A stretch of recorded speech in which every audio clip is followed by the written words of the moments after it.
We weren't being tourists. We were kind of really getting in and seeing real life, and I thought that was just, it was amazing.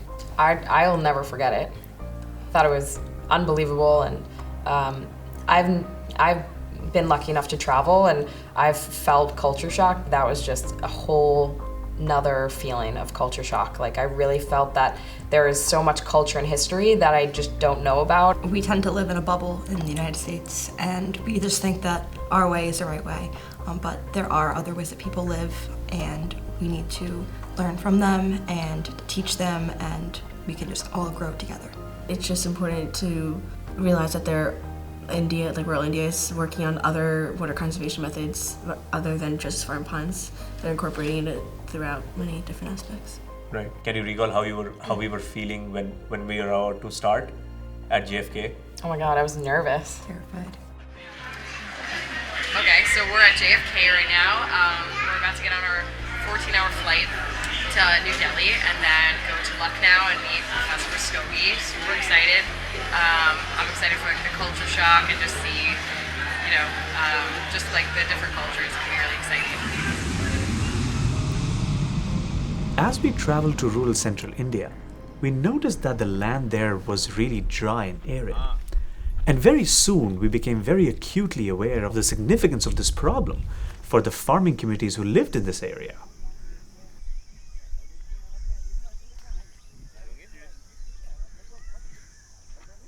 And this is where we discovered the heartwarming story of how farmers have used some indigenous knowledge to come up with very sustainable solutions to this problem, the farm ponds.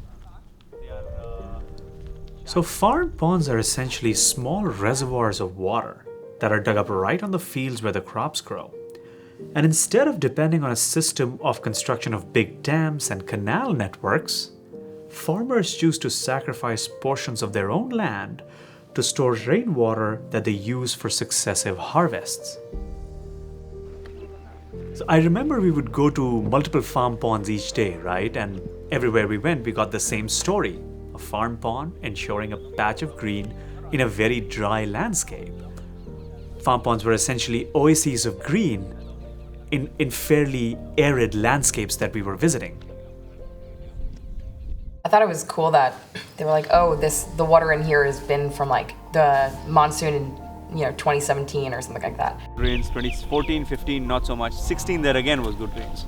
So then this is basically a water surviving from that time. I was like, I can't believe it still holds with the heat and just the sun. Like, it's crazy how well they work. The huge reservoirs or huge like pools of water in the middle of communities were it was cool because they were so old and they were just such a huge part of a village or a town because it was still the center of it and there were so many people using it and that was just like the main part of town. पहले पानी का सरोकार समाज से था और पानी समाज का हिस्सा हुआ करता था, जिम्मेदारी समाज की थी पानी को सुरक्षित करना, संवर्धन करना और पानी की व्यवस्था करना, ये पूरा समाज का काम है. It was also very interesting to see how the water inside a farm pond was not understood as an exclusive commodity. It was not understood in a very territorial way that only the farmer who has constructed the farm pond gets to use that. When we would visit villages, animals would not be things that people would treat as things that the spaces need to be sanitized off animals, but they would want to weave their lives around. It seemed like all the animals were kind of, everyone took care of them a little bit and they were kind of free to roam and it wasn't super territorial. The fact that when we conceive of a living space, we don't conceive of that as a space that is only for humans devoid of animals. Right? We don't understand that as a problem. One of the things that I was very impressed that the team made me aware was the existence of small temples next to water reservoirs and next to trees, next to important ponds.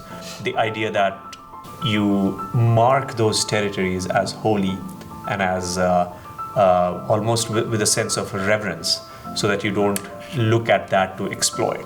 You don't look at that to as a resource, but you look at that in the sense of something that is needed, but we need to coexist with it.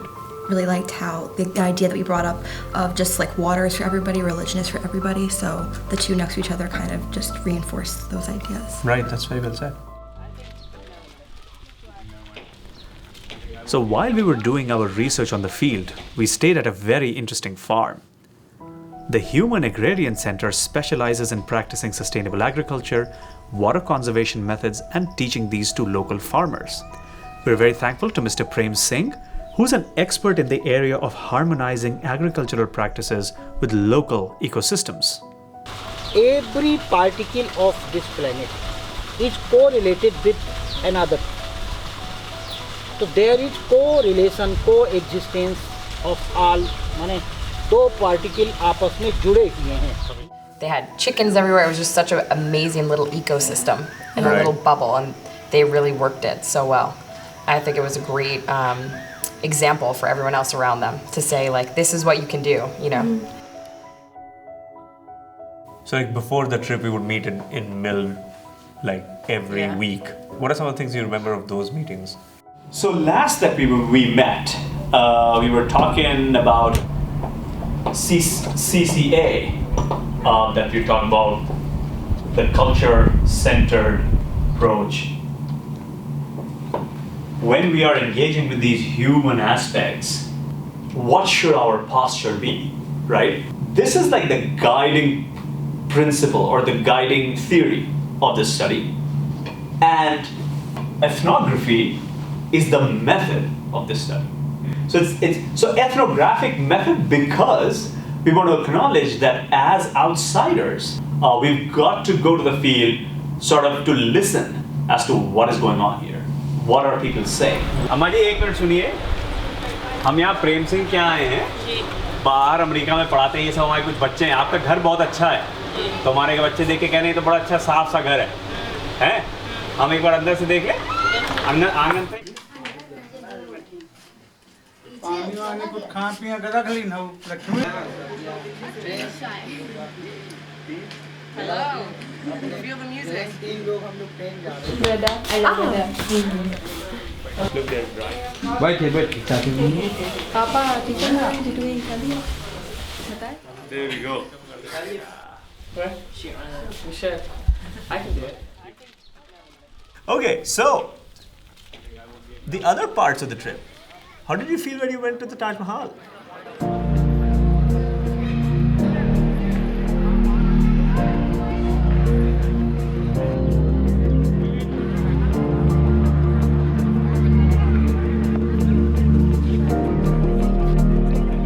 We went to the Imam Bara, which is a cultural heritage site in Lucknow itself, and there was a labyrinth in there where we Got lost multiple times and found our way back multiple times. I was actually very impressed with how well you folks braved the heat. The heat was insane. The heat was insane, and y'all were just like, you just stood up to it, and that's fantastic.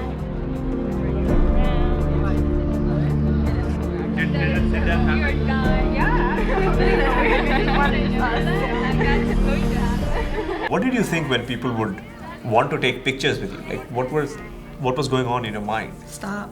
I don't know, it was just interesting because everyone was doing it, and we were at the Taj Mahal, which is a huge, tourist spot. So I just feel like, yeah. Did it feel not good, or did it feel like it's okay? I don't know. Like I felt like it was annoying Right. at points, but like it was like all right, it's 3 seconds of my life, Right. And then you went to my home, right? A Long Island. And we're from Long Island. It's called Long How far is it from Oneonta? Like 5 hours.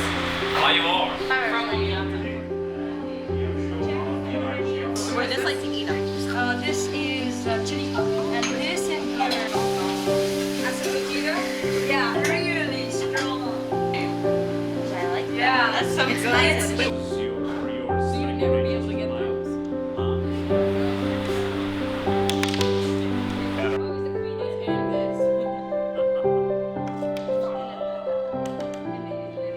Now that we are back, we've been working on how to move with whatever we observed as data to successive levels of scholarship, and we've presented this work at a couple of conferences. On your phone? Thank you.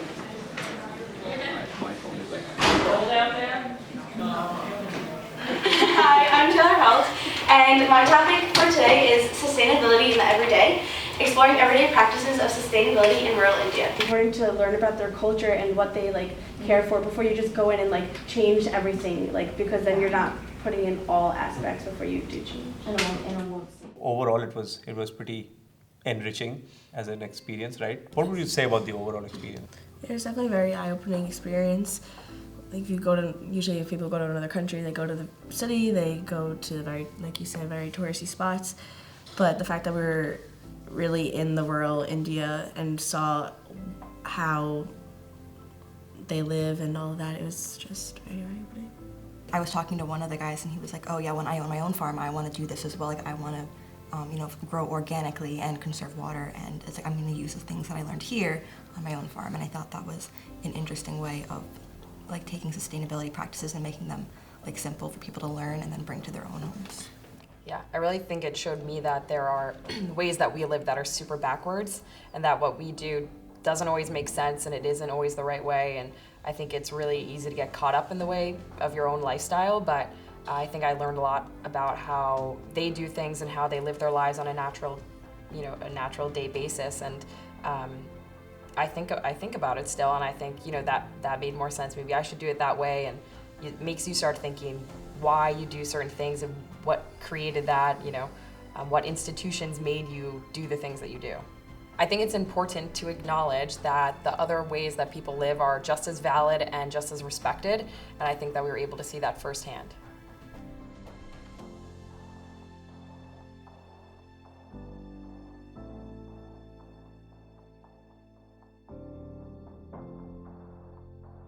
We have a lot to learn. Right. Yeah, that's true. From that's them one of the things and how they that we learn, that we have a lot to learn. One of the things that we learn is that there is a lot to learn. And there's other ways to live.